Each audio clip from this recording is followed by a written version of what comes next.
দাম কমছে না। আজকে কলকাতা পৌরসভাতে গলায় সবজির মালা নিয়ে বিজেপি বিক্ষোভ দেখেছে। ওগুলো হচ্ছে ন্যাকামি। নিশ্চিতভাবে মমতা বন্দ্যোপাধ্যায় চেষ্টা করে যাচ্ছেন টাস্কফোর্স দিয়ে কিভাবে দামটা কমানো যায়, কিন্তু এই দাম বাড়ানোর মূলটা হচ্ছে বিজেপি। অর্থাৎ ফার্টিলাইজারের উপরে জিএসটি, তেলের একটা আগুন দাম, ট্রান্সপোর্টেশন এবং যে মোটর চলে তার একটা বিশাল দাম, ইলেকট্রিসিটির দাম বাড়িয়ে দিয়েছে বিজেপি, এবং চাষির থেকে মানুষ পর্যন্ত সব জায়গায় হাহাকার সৃষ্টি হয়েছে। সুতরাং নিজে গলায় দিয়ে লাগে চলবে না। মমতা বন্দ্যোপাধ্যায় কয়েকটা জিনিসের দাম চেষ্টা করছেন, নিশ্চিতভাবে সেটা কিছুটা কমেছে, কিন্তু মূল্যবৃদ্ধির মূল কারিগর কে? ভারতীয় জনতা পার্টি এবং কেন্দ্রীয় সরকার। আবার কে? কুলতলি দু জায়গাতে তদন্ত করতে গিয়ে পুলিশ আক্রান্ত হয়েছে। কুলতলিতে পুলিশকে লক্ষ্য করে গুলি চালিয়েছে দুষ্কৃতীরা। অ্যারেস্ট হবে। যে দুষ্কৃতী গুলি চালাবে অ্যারেস্ট হবে, কঠোর সাজা হবে, কোর্ট তাকে দৃষ্টান্তমূলক শাস্তি দেবে। আমরা তো আর এখানে উত্তরপ্রদেশের মতন এনকাউন্টার করে দেব না পুলিশের লকআপে বা পুলিশের হ্যান্ডকাপ পরে। এখানে আইনের বিচার হবে, কোর্টের কাছে অ্যারেস্ট করে নিয়ে যাবে, সেখানে দৃষ্টান্তমূলক শাস্তি দেবে, এটা আশা করব। অধিকারী বলছে দক্ষিণবঙ্গে বিজেপির model Purba Medinipur. By chance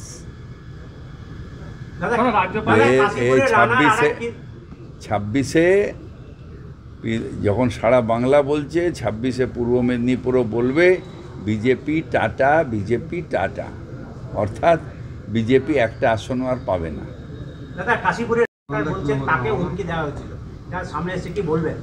দেখুন, কে কাকে হুমকি দিচ্ছে না দিচ্ছে জানি না, তবে পুলিশ প্রশাসন আছে। যদি কেউ আনলফুল কাজ করে তাকে কঠোরভাবে অ্যারেস্ট হবে এবং বারবার বলছি দৃষ্টান্তমূলক শাস্তি হবে। কে হলো, কে রানা, কে হানা, কে মানা, আমি জানি না, কিন্তু কেউ অন্যায় করলে এটা মমতা বন্দ্যোপাধ্যায়ের প্রশাসন, যেখানে কঠোরভাবে শাস্তি হয়। ইনঅ্যাক্টিভ পুলিশ ফোর্স নেই।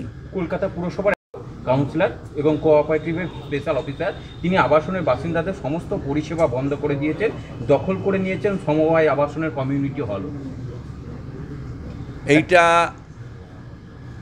আমার ঠিক জানা নেই, তবে এটা একটা হাউসে কোশ্চেন হয়েছিল। তখন আমি বলেছিলাম যদি এটা হাউজিংয়ের হয় তাহলে অ্যাডমিনিস্ট্রেশনের থ্রু দিয়ে নিতে হবে। ইন্ডিভিজুয়াল কোনো কাউন্সিলরের এই অধিকার নেই যে কোনো জায়গায় চাবি দেওয়া বা কমিউনিটি হল নেওয়ার, এটার অধিকার কোনো ইন্ডিভিজুয়াল কাউন্সিলরের নেই। ওই আবাসনটা যদ্দূর আমি জানি ওটা হাউজিংয়ের আবাসন, যা কোশ্চেন এসেছিলো। আমি আবাসনটা দেখিনি কোনদিন চোখে, কিন্তু সেটা প্রসেস অনুযায়ী হওয়া উচিত।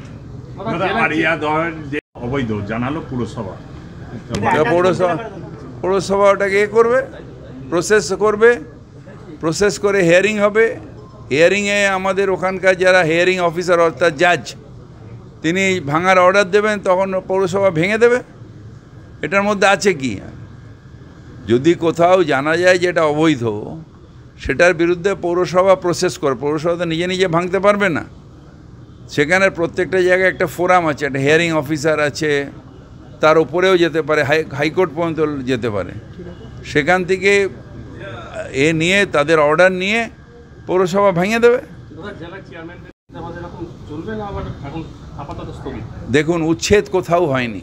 নো হকার উচ্ছেদ করেছে। হকারদের রেস্ট্রিক্টেড করা হয়েছে 1/3 অফ দি ফুটপাথ। আর illegal encroachment of government land, এটা আমরা আটকাবই, কারণ গভর্নমেন্ট ল্যান্ড মানে মানুষের এটা সম্পদ। মানুষের সম্পদ কারোর পার্সোনাল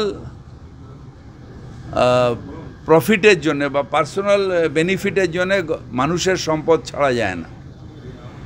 কিন্তু হকার ভাইদের সাথে আমরা আছি। হকার নিয়ন্ত্রিতভাবে ফুটপাতের জায়গা বা একটা জায়গায় বসবেন। কেউ ওখানে ফুটপাতের ওপরে বা গভর্নমেন্ট ল্যান্ডের ওপরে কেউ স্ট্রাকচার করে দেবে, কেউ পাঁচিল তুলে দেবে, কেউ শাটার বসিয়ে দেবে, এটা বেআইনি। দাদা উত্তরবঙ্গ মানে ভোট হয়েছে ওখানে এবং তারপরে ওখানে বিজেপি কিছুটা এগিয়েছিল, এবং সেই জায়গা থেকে দাঁড়িয়ে তৃণমূল এক নেতৃত্ব ওখানে দাবি করছে প্রকাশ্য সভামঞ্চ থেকে যে লক্ষ্মীর ভান্ডারের টাকা আটকে দেওয়া হবে এবং সামাজিক বয়কট করা। এগুলো কে কি বললো জানি না। মমতা বন্দ্যোপাধ্যায়ের এই উন্নয়নমূলক মানুষের জন্য যে পরিষেবা, সেই পরিষেবাগুলো ডাইরেক্ট গভর্নমেন্ট সার্ভিস, গভর্নমেন্ট থেকে দেওয়া হয় এবং সেগুলো মানুষ দেবে। আমরা নিশ্চিতভাবে চাইব যে সঠিক পরিষেবা মানুষ পাক এবং সেই কাজটা সঠিকভাবে হোক। বিজেপির রাজনৈতিক ফায়দার জন্যে যেন আমাদের পরিষেবাগুলোকে কাজে না লাগানো হয়।